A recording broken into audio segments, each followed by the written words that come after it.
Pure mango juice, சுத்தமான மாம்பழ ஜூஸ்னு கீழே போட்டுட்டு நம்ம பிரபலமான மேங்கோ ஜூஸ் கம்பெனிக்காரங்க எப்படி தயாரிக்கிறாங்க? முழுக்க முழுக்க கெமிக்கல்களை கொட்டுறாங்க.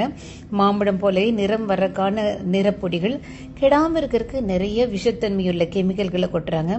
மாம்பழம் போலவே நிறம் வருவதற்கு, தோற்றம் வருவதற்கான கெமிக்கல்களை வண்டி வண்டியாக கொட்டுறாங்க. ஆனால் 1% கூட, ஒரு படம் கூட நிஜமான மாம்பழம் இதில் சேர்க்கப்படலை. அச்சலாம் நம்ம இது குடிச்சு பார்த்தா மாம்பழம் மாதிரியே அவ்வளோ ஒரு மனம், சுவை, ருசி. பழ ஜூஸ்ன்னு விற்கிறதுல பழங்களே இருக்கிறது இல்ல.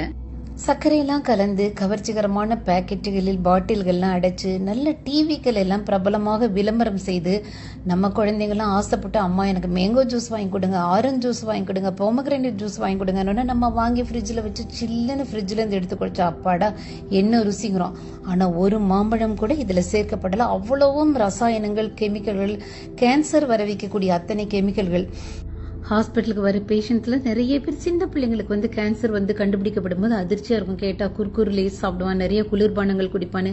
நிஜமான ஆரஞ்சு மாம்பழ ஜூஸை வீட்லயே போட்டு குடிங்க. இந்த பொண்ணு பேக் பண்ணிட்டு இருக்காங்களே, அதுல ஃப்ரூட் பியூர்னு போட்டிருக்கு, சுத்தமான பழ ஜூஸ்னு. எவ்வளவு மனசாட்சி இல்லாத விளம்பரங்கள். கவர்ச்சி விளம்பரத்தை புறக்கணிப்போம், நிஜ பழங்களை சாப்பிடுவோம்.